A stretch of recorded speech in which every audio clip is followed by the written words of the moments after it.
মত প্রকাশের স্বাধীনতা রক্ষার দাবি তুলে এবার আরও কঠোর ভিসা যাচাই প্রক্রিয়া চালু করল মার্কিন প্রেসিডেন্ট।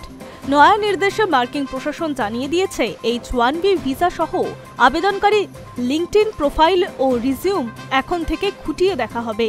এই সিদ্ধান্তে সবচেয়ে বেশি চাপে পড়তে পারে ভারত ও চীন থেকে আসা বিপুল সংখ্যক H-1B ভিসা প্রাপ্ত কর্মীরা।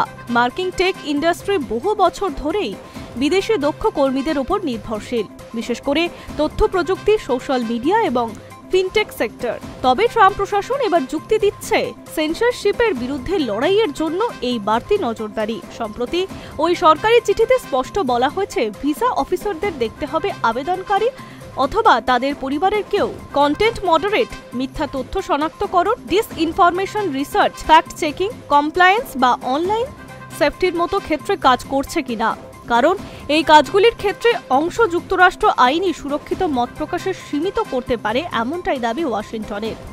চিঠিতে আরও নির্দেশ দেওয়া হয়েছে, যদি কোনো আবেদনকারী যুক্তরাষ্ট্রে সুরক্ষিত মত প্রকাশের দমন প্রচেষ্টায় যুক্ত থাকেন তাহলে তাকে অনুপযুক্ত বলে ঘোষণা করতে হবে।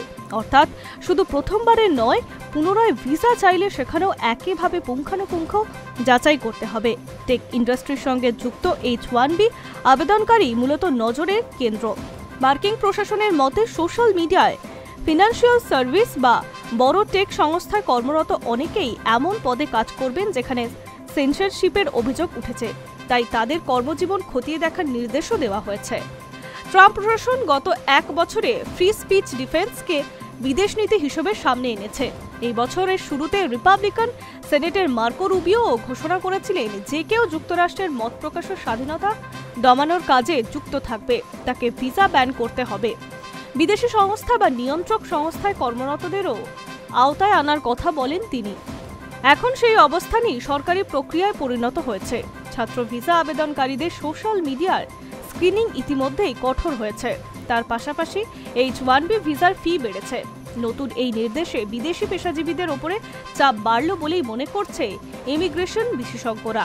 High news network.